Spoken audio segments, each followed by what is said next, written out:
Dream of the Red Chamber, Chapter 40.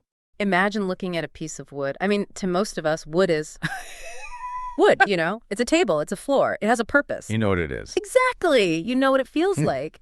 But now, imagine you have so much wealth, so much power, that you can't even see the material for what it is anymore. You don't see the tree. You see the art carved into it. You don't taste the vegetable. You taste the, 20 other things used to hide it. And that is really the question we're asking today. It's all about perception.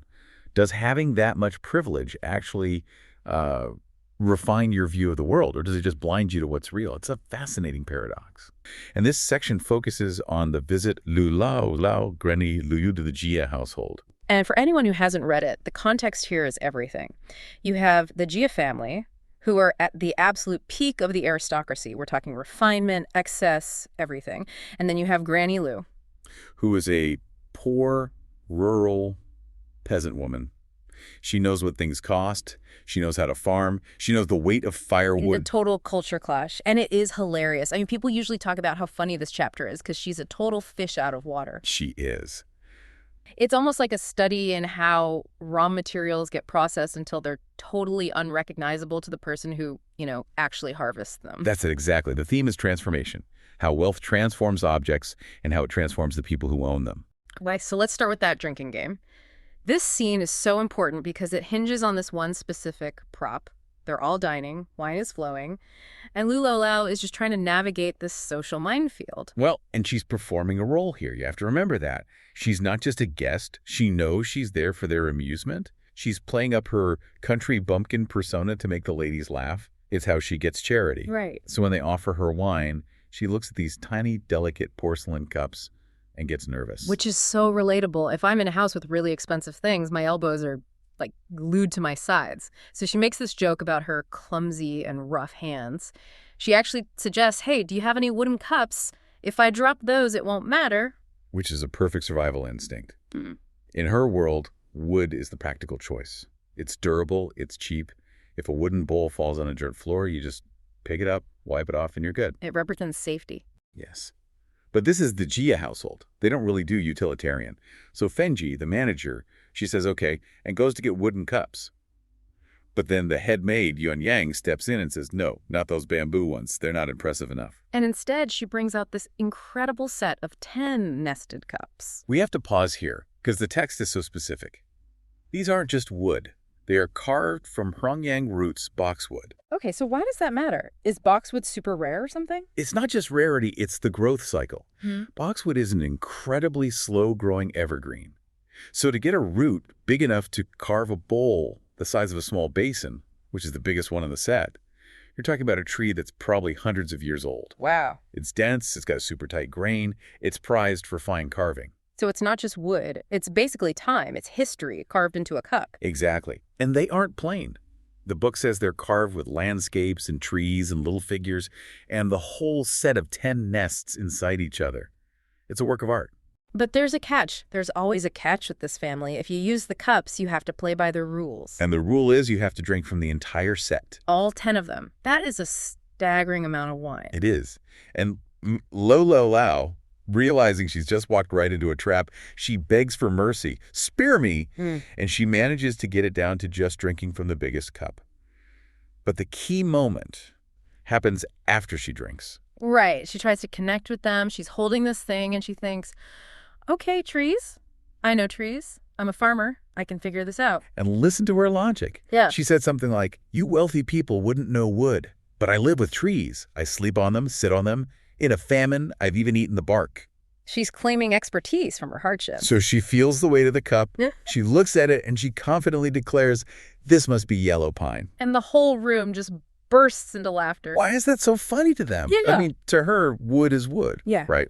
To them, it's just the height of absurdity. Yellow pine is the complete opposite of boxwood. Pine is soft, it's fast-growing, it's common, it's cheap. It's what you make a crate out of. It's firewood. It's firewood. So for them, confusing this exquisite, centuries-old boxwood carving with plain old pine it's like confusing a diamond with a piece of... With broken glass, yeah. Exactly. But I think it's deeper than just her being wrong. She's looking at its function. She sees a wooden container.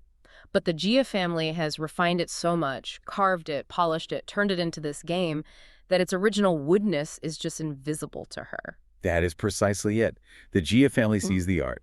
Lu Lao Lao sees the resource. They are looking at the same object but seeing two completely different realities, and it's all defined by class. Which is the perfect setup for the next item on our list, the food. Specifically the eggplant. This idea of the luxury edition really comes to a head here. Oh, yes. The cayenne. The dried eggplant meat. It is legendary. People who study this book always point to this dish as the ultimate example of aristocratic decadence. So they're eating, and Fengji gives Lu Lao Lao a bite of this stuff, and she eats it, she pauses, and she just shakes her head. She absolutely refuses to believe it's eggplant. She says something really telling. She says, "There's a faint scent of eggplant, but if this is really eggplant, we farmers should stop growing other crops and just grow this." She knows what eggplant is. She grows it. She knows the texture, the bitterness, and this dish is nothing like that. So she asks for the recipe, and Fengji just rattles it off like it's no big deal. I want to walk through this because the labor involved is just insane. It's an exercise in pure excess. Go ahead. Okay, step 1. You pick the eggplants when they're young. You peel them. You take out the seeds. You only keep the net meat, so right away you're throwing out most of the vegetable. Yep, you're refining it down to a blank canvas. You take away the skin, which has texture, and the seeds, which have bitterness. Step 2. You cut it into tiny nail-sized pieces. Then you fry it in chicken fat. And note the fat, not oil. Chicken fat. It's rich, it's savory. You're already starting to mask the vegetable with animal flavor. Then, step 3, the add-ins. You mix this eggplant with diced chicken breast, fresh mushrooms, fresh bamboo shoots, dried tofu, and a bunch of different dried fruits. Look at that list. Chicken breast, the most expensive part, fresh bamboo shoots, and mushrooms. That means you have access to seasonal delicacies. And dried fruits. That adds a sweetness that would completely confuse your palate. And it's not even close to done. You simmer all of that in chicken soup, not water, chicken soup, until it's totally dry. Then you season it with sesame oil and something called pickling oil. You seal it in a porcelain jar, and then maybe months later when you serve it, you mix it with more stir-fried chicken meat. It's a culinary ship of Theseus. If you replace every single flavor molecule of the eggplant with chicken and mushrooms and fruit, is it still eggplant? That's the question. And Lu Lao Lao's reaction says it all. She just sighs and says, "My Buddha, it takes 10 chickens to match this flavor." 10 chickens. That's the exchange rate. For the Jia family, an eggplant isn't just a vegetable, it's a sponge. They basically colonize the vegetable with the flavors of wealth. It reminds me of, modern molecular gastronomy where you eat a foam that tastes like a hamburger. It's impressive, sure, but it's also a kind of erasure. The original thing is just gone. It is erasure. Right. And if you grow up only eating this eggplant, you don't actually know what an eggplant is. Lu Lao Lao is the reality check. She reminds everyone that underneath those 10 chickens, there's supposed to be a simple vegetable. So we have wood that isn't wood, an eggplant that's really chicken, and this theme of performance, it continues right after dinner. They all move to a pavilion to listen to music. And the atmosphere here is so important. The text describes the music floating over the water through the trees. It's very ethereal. It's a totally curated sensory experience designed to make them feel elevated. And you get this very tender moment. Bayu, the young heir, he drinks some wine and then offers the cup to his mother's lips. It's all very stylized, very proper. It's a performance of filial piety, of grace. Everyone is behaving according to the script of high society. Until the alcohol hits Lu Lao Lao. She's had that huge wooden cup of wine. She hears the music, and she just goes for it. She starts waving her arms and stomping her feet. She's dancing. It's pure raw joy. She's not trained in some courtly dance. She's just feeling the beat. But the family's reaction is what's so fascinating. Bao Yu points her out to Dai Yu, his brilliant, kind of cynical cousin, and she delivers the verdict. She quotes ancient history. She says, "When the sage's music was played, the beasts danced." Then she adds, "Today, we only have one ox dancing." That is just a devastating line. Calling her an ox, it seems so incredibly harsh. Well, it's witty if you're in that group. It's the difference between high culture and folk culture, right? Which brings us to the final stop on this little tour of distortion. It's in the garden. The matriarch, Jia Mu, is showing off the grounds, and Lu Lao Lao sees the pets on the porch. A parrot on a gold stand, and a myna bird in a cage. And, just like she did with the wood, Lu Lao Lao misidentifies the myna bird. She calls it a black crow that has somehow grown a phoenix head. Think about that. A crow is a scavenger. A common, ugly bird to a farmer. A phoenix is mythical nobility. She sees this bird in a fancy cage, and she literally assumes that living in the Gia household has biologically transformed a common bird into a mythical one. She actually says, in the city, even the birds are noble and better looking than in the country. So this leads to the big question. Throughout all of this, Lu is the clown. She gets drunk, she guesses wrong, she dances like an ox. But after breaking down the wood and the food, is she actually the one who sees things clearly? That's the subversive genius of the novel. Lu is our baseline. She's the control group. Without her, we might just look at that eggplant recipe and think, wow, that's so sophisticated. But through her eyes, the eyes of someone who actually grows food, we realize how absurd and wasteful it all is. She grounds the whole story. She reminds us that wood is for building and eggplant is a crop. The Gia family is floating so high above that reality, they've lost touch with the source of their own lives. And history shows us that bubbles like that, they eventually burst. Dream of the Red Chamber is a tragedy. The Gia family's wealth is fragile, but Lu Lao's knowledge, how to survive, how to eat bark, how to grow things, that's resilient. Okay, let's shift scenes. It's a sequence of events that takes us from this just high-end snack spread to a very high-stakes tea tasting at a place called the Greenbower Hermitage. And this store honestly is a masterclass in social signaling. It really is. It creates such a vivid picture of the sheer wealth of the Gia family, but also the eccentricities and really the casual cruelties that come with that level of privilege. The family and their guests, Lu Lao, they've been drinking some wine. Naturally, after wine comes the food. To settle the stomach. Right. So maids bring out 2 small tables and these exquisite little holding boxes or pengi. Now, for anyone imagining like a Tupperware container, help us out here. What are we actually looking at? Right, yeah. Erase the Tupperware image immediately. Peng are these beautiful, compartmentalized lacquer boxes. Okay. They're usually ornate, polished, and designed specifically to present these small delicacies in a visually stunning way. And right away, the contents of these boxes define the status of everyone there. Let's get into the menu because it is wild. In the first box, we have lotus root powder cassia sugar cakes and pine nut goose fat rolls. And in the second box, you get these tiny 1-inch dumplings and cream-fried pastry fruits. Just pause on those names for a second. I know. Yeah. Pine nut goose fat rolls. Yeah. It implies a tremendous amount of labor. You have to render the goose fat, harvest the pine nuts, grind the lotus root. I mean, these aren't things you just throw together. No, they represent hours of servant labor concentrated into a single bite. Exactly. And that lotus root powder, that's not just flour. It's a specific, really subtle texture. But here's where it gets really interesting for me. Grandmother Gia, the matriarch, she looks at those tiny 1-inch dumplings. She asks about the filling. The servants tell her it's crab. Now, crab is generally considered a premium ingredient. Most people would be thrilled. What does she do? She frowns, shakes her head and says, "That's too greasy. Who could eat that?" Who could eat that? It's crab. And then she looks at the cream-fried items. And rejects those too. This is a classic display of what you might call aristocratic fatigue. That's a great way to put it. To the average person, or certainly to Lu Lao, these are rare delicacies. But for Grandmother Gia, rich, heavy foods like crab and cream are just tiresome. She's bored by them. Completely. It signals that her baseline for luxury is so high that special food is actually a burden to her digestion. She eventually picks up one of the pine nut goose fat rolls, but she doesn't exactly chow down, does she? Not at all. The text says she just tasted it once and then handed the remaining half to a maid. That is such a power move. One tiny bite, I'm done, and you just hand it away. It really establishes the hierarchy. She eats for flavor, not for hunger. But then we have to pivot to Lu Lao. How does she react? It's a complete 180. She looks at the cream-fried pastry fruits and she picks one up that's shaped like a peony flower. She is genuinely awestruck. She says the girls in her village couldn't even cut paper patterns this delicate, let alone make food look like this. Right. She actually jokes that she wants to take it home to use as a model for embroidery rather than eat it. She says, "I can't bear to eat it." For her, this isn't just sustenance, it's art.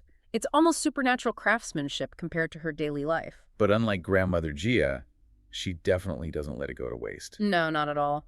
While the Gia family is delicately picking at their food, Lu Lao and her grandson, Banner, get to work. The text notes that they finish half the plate. I love that image. The contrast between the nibbling aristocrats who are just over it and the hearty appetite of the visitors who are genuinely enjoying the food.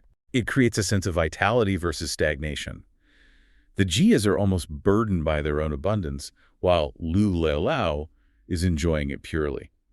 It reminds me of that saying, hunger is the best sauce. And the Gias have run out of that sauce a long, long time ago. A long time ago. Speaking of Banner, the grandson, that brings us to this brief but really telling interlude with the fruit. It's a small moment, but I think it says so much about how we assign value to things. It does.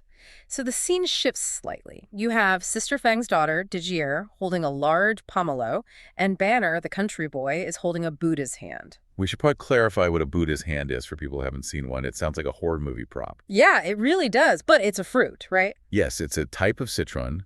It has these long finger-like segments that make it look like a hand in a prayer position. Ah, hence the name. Right. The key thing is that it's incredibly fragrant, but it's almost all rind. You don't eat it. You put it in a room to make the air smell nice. It's an ornamental luxury item. Okay, so Banner has the fancy, inedible air freshener fruit. And the rich girl, Dajir, has a pomelo, which is basically a giant sweet grapefruit. Exactly. Right. But Dajir sees Banner with the Buddha's hand, and she just starts crying. She wants the interesting-looking thing the other kid has. Classic. Totally. So they swap. They give the fancy Buddha's hand to the rich girl and give the pomelo to Banner to calm everyone down. And here's the payoff. Banner has been playing with this fancy fruit all day, probably getting bored because you can't do anything with it. Right. Now he gets the pomelo. He finds it fragrant and round. Yeah. And what does he do? He starts kicking it around like a soccer ball. He plays soccer with the food. And then he eats it. He forgets about the Buddha's hand instantly because the pomelo is round and fun and tasty. It's a moment of pure innocence. To these kids, these rare, expensive fruits are just toys. They don't care about market value. They care about utility. Is it round? Can I kick it? Can I eat it? It's a nice palate cleanser before we get to the really heavy social maneuvering. Because after the snacks, the group moves to the Greenbower Hermitage. This is the domain of Miao Yu, the nun. And this is where the vibe changes from casual luxury to, well, intense snobbery. Miao Yu is. She's a fascinating character. She's a nun, so theoretically she has left the world behind. But she is extremely proud, a bit abrasive, and obsessed with cleanliness and aesthetics. So Grandmother Jia enters and praises the garden, saying it's even better maintained than other places because the nuns have nothing else to do. Ouch. Talk about a backhanded compliment. It cuts deep. But Grandmother Jia also knows the rules. She sets a boundary immediately. She tells Miao Yu, "We've just eaten meat and wine. We shouldn't sit inside near the bodhisattva." Right, because in this context, the smell of meat and alcohol would be considered offensive in the shrine. Exactly. It's turbid or impure. So Grandmother Jia is actually being respectful here, asking for tea to be served outside on the porch. To avoid desecrating the holy space. So Miao Yu serves the tea. And the gear she brings out, wow, a tray carved with dragons and a 5-color cup. But Grandmother Jia has a very specific request. She says, "I don't drink Luan tea." Which shows her particularity again. Luan is a very standard, high-quality green tea, but for her, it's maybe too common. Or too strong for her age, maybe. Right. Miao Yu knows this, of course. She smiles and says, "I know. This is old man's eyebrows." Old man's eyebrows. Describe that for us. Is it as unappetizing as it sounds? No. It refers to the shape of the tea leaves. They're long, thin, with silvery white down on them, looking like the eyebrows of a wise old sage. So a very rare silver needle type of tea. Delicate, expensive. Extremely. And then Jiamu asks about the water. This is the first hint of the water snobbery we'll see later. It is. Miao Yu confirms it's rainwater collected from the previous year. Vintage rain. Okay. So Grandmother Jia takes a sip, drinks half, and then, in a move that I find hilarious, hands the rest of the cup to Lu Lao Lao. It's a gesture that's so complex to unpack. On one hand, it's charity. On the other, she's treating Lu Lao Lao like a waste bin so the tea doesn't go to waste. It's definitely not a gesture of equality. And Lu Lao Lao, does she savor this rare old man's eyebrows? Not a chance. She drinks it in one gulp. One gulp. And her review is the best part. She says, "Good is good, but a bit plain. It would be better if it were richer or stronger." And everyone just laughs because she's treating this delicate high-end tea like it's just something to wash down a meal. She completely misses the subtlety. The group finds her lack of refinement entertaining. She's sort of performing the role of the rustic clown for them. This is where the episode takes a sharp turn. Miao Yu pulls the two cousins, Bao Chai and Dai Yu, into a private side room. She separates the refined people from the vulgar crowd, and Baoyu, being curious, follows them. This is the secret tea tasting. And if you thought the public tea service was fancy, this is another level. This is the VIP room. Let's talk about the cups, because these aren't just cups, they're artifacts. They're museum pieces. Miao Yu gives Bao Chai a cup that's gourd-shaped. It has text carved on it referencing a wealthy historical figure, Jin Wenkai, and even mentions the famous poet Su Shi. Putting the name sushi on a cup, that's like having a napkin signed by Shakespeare, right? Even more than that, Yeah. it implies this cup has been handled by centuries of cultural elites. It gives the object a pedigree. And what about Dayu? She gets a cup called a spotted rhinoceros, which is a small bowl. These are incredibly rare items made from rhinoceros horn, prized for its pattern. So then Baoyu gets just his usual cup, a green jade dipper, and he makes a joke. Right, he says something like, the world implies equality, but they get these ancient rarities and I just get this vulgar vessel. He's fishing. He is. But Miao Yu snaps right back at him. She says, this is a vulgar vessel. I doubt your wealthy family could even find one of these vulgar vessels. She is so sharp, she's basically telling him, don't you dare insult my jade collection, rich boy. You couldn't afford this. Right. But Baiyu is charming. He knows how to play the game. He says, when in Rome. He admits that compared to her hermitage, gold and jade are vulgar. And that pleases her. So she brings out the big gun, a cup carved from a single bamboo root. It's huge. It's a sea of a cup. It's got 120 sections, coiled dragons carved into it. She challenges him, asks if he can even drink that much tea. And this leads to her philosophy on drinking, which I think is the core of her entire character. It is. She lays down the law, she says. 1 cup is for tasting. 2 cups is just quenching thirst, which she calls a stupid thing. A stupid thing. And 3 cups, that's drinking like a mule or a cow. A mule or a cow. So Lu Lao Lao, who drank that tea in 1 gulp outside to quench her thirst. There's definitely a cow in Miao Yu's eyes. Absolutely. Right. Miao Yu is defining consumption not as a biological need, but as an intellectual exercise. If you are drinking to hydrate, you are an animal. If you are drinking to taste, you are human. Precise. Baoyu agrees to just have 1 cup. He sips it and says it feels light and floating. He passes the test. But then comes the trap. The water trap. This is the climax of the snobbery. Dayu, who we have to remember is usually the most poetic, refined, sensitive character in the book, asks a question. She tastes the tea and asks, is this also last year's rainwater? It seems like a reasonable guess. Yeah. The tea outside was made with last year's rainwater.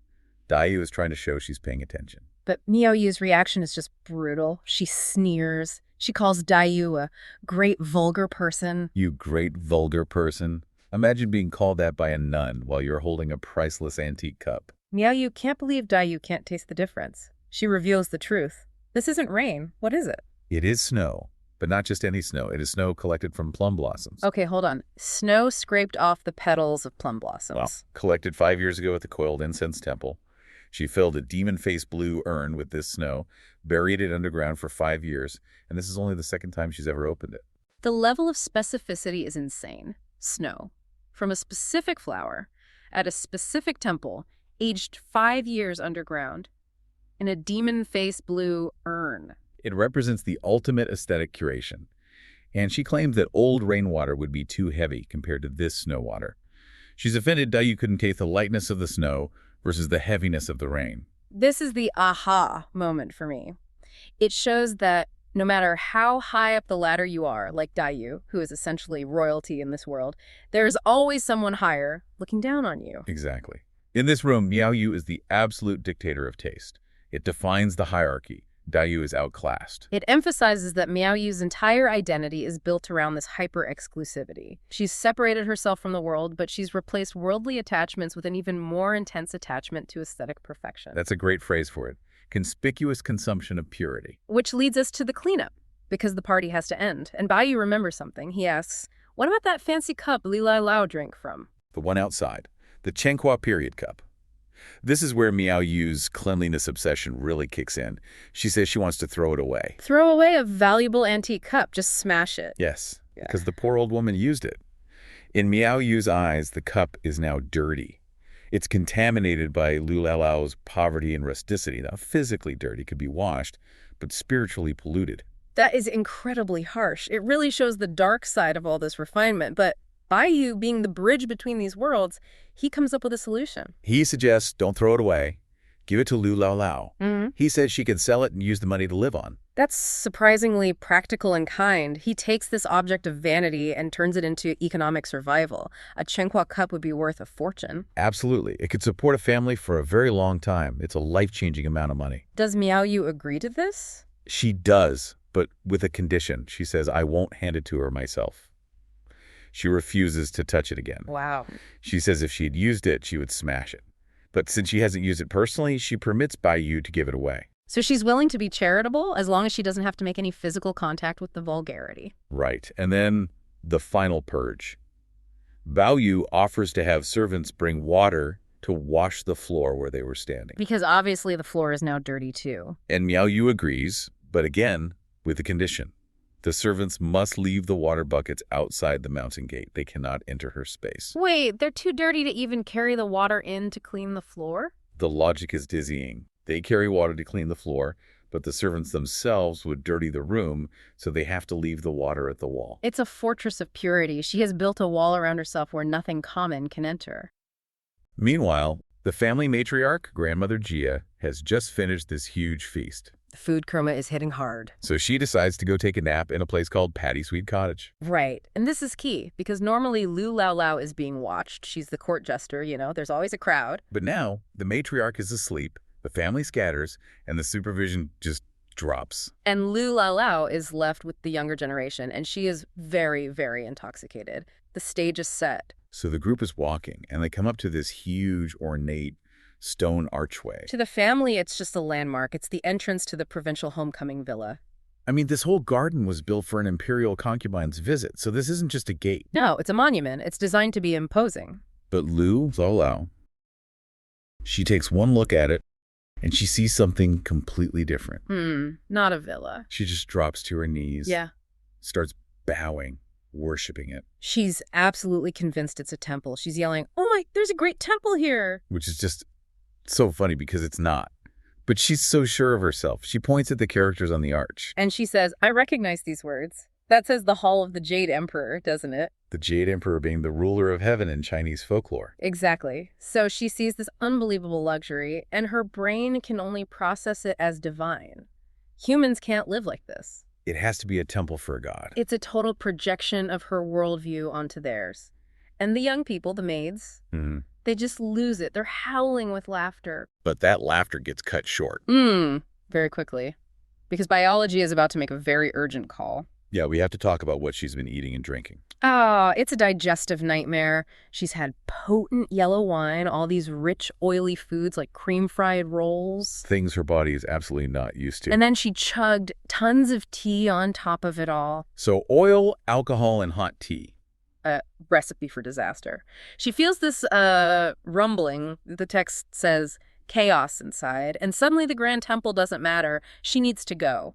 Now. The panic is immediate. She's asking for paper, and the kids are all shouting, "Not here. You can't do that here." Right, the sheer terror that she might defile this pristine aristocratic ground. So a matron, an older servant, has to basically hustle her off to a corner of the garden to do her business. And then the matron just leaves her there. Which feels like a huge mistake. It is a huge breach of protocol. But she probably figured Lu Lao would just wait. But she's in really bad shape.